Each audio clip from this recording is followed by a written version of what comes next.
Well, the new Trump campaign strategy secret is out, and we've got it here for you today. After a disastrous weekend of babbling incoherence, I have your back, I have your heart, and I have every other part of your body. botched publicity attempts, The Army is now directly contradicting the Trump campaign's account of what happened on Monday.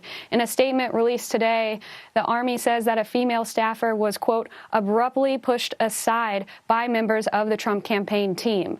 and blinding hometown headlines. Well, there are very few chess moves left for the man who knows everyone and is capable of everything to save his doomed campaign and keep his enormous assets out of jail. But there is one thing, maybe one last thing, maybe one last hope. Well, earlier today over on Morning Joe, they revealed exactly what that last hope could be directly from inside the Trump camp. And as you'll see, it's a brilliant tactical strategy on behalf of Team Trump. And believe it or not, it does not involve reminding people about his tremendous qualifications for office. And nobody knows this stuff better than me. Nobody knows more about taxes than I do and income than I do. Nobody knows more about construction than I do. Nobody knows more about campaign finance than I do. Nobody knows consultants better than me. I know more about drones than anybody. Nobody knows much more about technology, this type of technology, certainly, than I do. Nobody knows more about technology than me. I know more about technology than anybody. Nobody in the history of this country has ever known so much about infrastructure as Donald Trump. I know the H-1B. I know the H-2B. Nobody knows it better than me. I know more about ISIS than the generals do, believe me. Nobody understands the press, but I think I understand them as well as anybody. I mean, I know these people much better than you do. I understand things. I comprehend very well. Okay?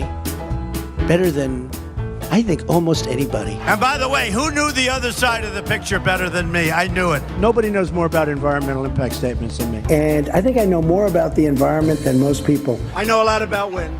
I know a lot about wind. Now, as you'll see in today's game-changing campaign strategy from Team Trump, as reported earlier today on MSNBC, well, their strategy is to do the unexpected. Now, you're going to want to see it to believe it, and believe it or not, it does not involve reminding people about Donald Trump's undeniable charm and vast network of influence. Well, we have some of the dumbest leaders in the world. We have losers. We have losers. They're losers. They're just losers. We have very stupid people. We have stupid leadership. How stupid are our leaders? How stupid are these politicians to allow this to happen? How stupid are they?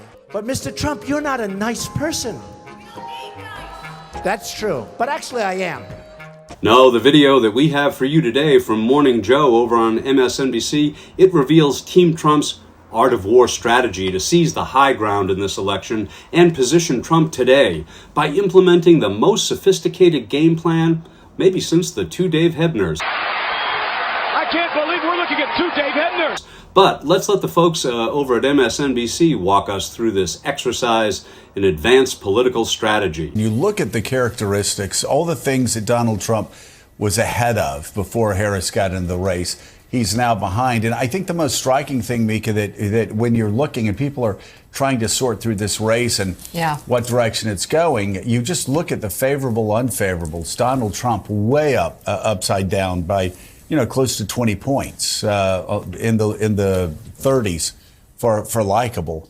And then you have Kamala Harris actually upside. I think it's like 46, 43. That is a huge gap. And the Trump campaign has said, and if you see some of just the absolute crazed behavior, and it's really almost too much to get your arms around. And I understand that's the idea of it. That the claims are so outrageous, they're so disconnected from the truth. Trump moving all over the place on issues from abortion to immigration, now saying we need more immigrants in the United States. All of this stuff, the crazy stuff at Arlington, they're absolutely desperate. And the campaign has said internally, they know they can never they can't make people like Donald Trump. Right. So their goal is to make people hate Kamala Harris. Yes. And that's where we are. And if they can't get Americans to hate Kamala Harris, then they understand she will win. Well, to quote John Lennon, hate is the answer. Well, given the mind games that Team Trump is playing, hate may well be the last card dealt to their losing hand. And so while Trump is doubling down on defeat and fully committing to acting like he should be fully committed, fail in jail may be the best words to describe Trump's upcoming November to remember. And those words like these may well haunt him beyond the grave. People love me. And you know what? I've been very successful. Everybody loves me.